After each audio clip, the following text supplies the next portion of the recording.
So, may gabi, ma'am. So, aniya ta karon mag-interview to mi sa imuha about sa inyong kaminyuon sa imong bana. So, una na mong pangutan na unsa tong pangalan? Lerma Bulan. Lerma Ibrada. Lerma Ibrada. So, ang imong partner, Winnie Bulahan. Winnie Balahan. So, kumusta mo ka karon, ma'am? Okay lang. Okay lang. Pila na to ang imong edad nga naminyo ka? 19. 19? Oh, bata pa. So, ang imong partner, pila edad? 27. 27. Pila ka tuig inyong gap, ma'am? 7. 7 years. So 7 years ang inyong gap. So, 19 ka namin nyo. Imong bana is 27. So, kanang what make you decide nga nung nagminyo man mo? Kay tungod nagkahinigugma ay tiunay nga pagbati.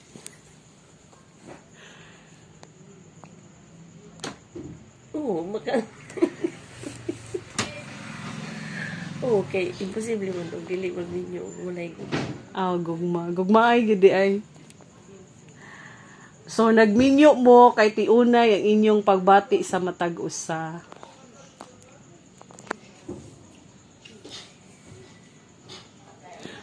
So, sunod ng pangutana, ma'am, is,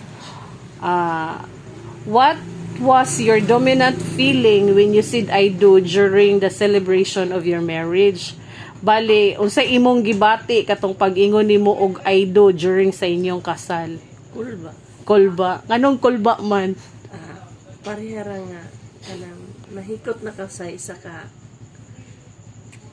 PC nga dili na pwede badbad. Mao. Katong nag-decide ka nga magpakasal sa iyaha,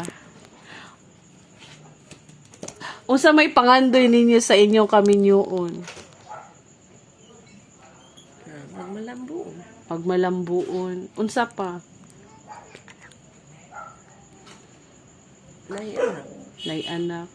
Sunod is, can you share a significant moment or experience in your relationship that solidified your commitment to each other?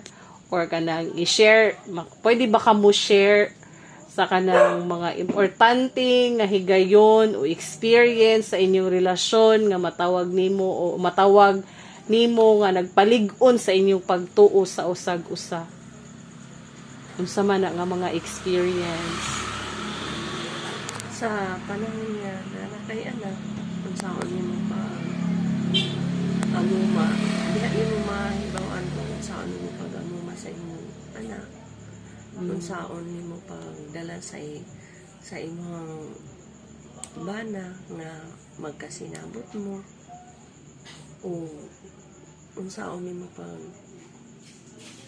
palambo, kung saan ninyo pagpalambo ang inyong kaminyuon. So, what was your challenging issue that you encountered in your married life? Giunsa man nimo siya pag-resolve mga hard nga mga issue sa inyong panag-uban, unsa man? Sa kanang panahon nga short mo sa budget. Nya di man kalikayan nga naagid ang away ng panaglalis, pero kinahanglan nga usag-usa ninyo dili gyud magpataas, kinahanglan naagyoy magpaubos para dili mo dako ang away. Okay. So, sa inyong panag-uban, unsa man ang matawag nimo nga pinaka happiest moment in your married life?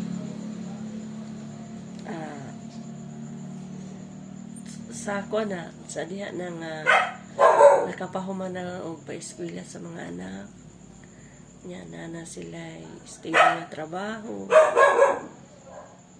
ana na nimo matawag nga successful na ka sa imo kuan kaninyo. So, unsa man imong ma-advise sa katong mga gusto na magminyo? Sa karon nga panahon, dili lang yun dili magdali-dali og desisyon na magminyo tungod sa tungod sa kalisod karon sa panahon. Kaya dili pa kasigurado sa imong partner. Niya wala pa kay stable nga trabaho. So, hunahunaan yun og ayo. So, daghan kayong salamat sa imong pagpaambit about sa inyong married life.